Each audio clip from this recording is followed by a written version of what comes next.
I'm Edward P. Krenzelok. I'm director of the Pittsburgh Poison Center, located in Pittsburgh, a division of the University of Pittsburgh Medical Center.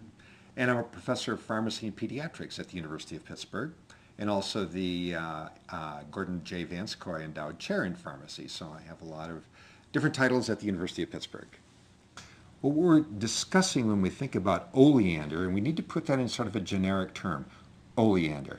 And oleander, there's Nerium Oleander, which is grown in the United States, which is a ornamental plant. You'll find it especially in the southern states, along boulevards, if you're driving to Disneyland. It's often mistaken for Favicia peruviana, which is yellow oleander. And it's responsible for a large number of fatalities, but that's often confused then. It's oleander. So we hear Nerium Oleander, what do you think? Bad, poisonous, very toxic, when in fact it really isn't.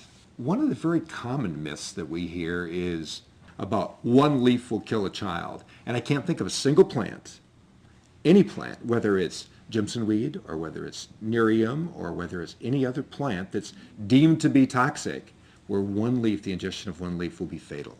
There are the myths about Boy Scouts that went out and had a fire to roast weenies, and they took oleander switches, stripped all the leaves off, took their knife and cut a little point on it so they could shove the wiener on, and then roasted the wiener over the fire and died as a consequence of being exposed to Nerium Oleander.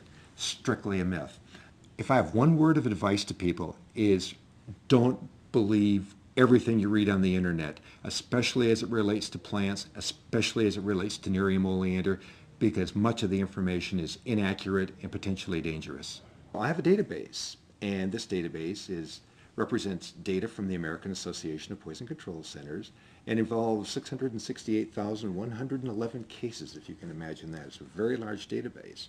And these are all ingestions of plants. Let me put this into perspective for you. In about 2.3 million plant exposures over roughly the last 25 years, there have only been 43 deaths due to plant ingestions in the United States. None of them have involved Nerium Oleander, not one.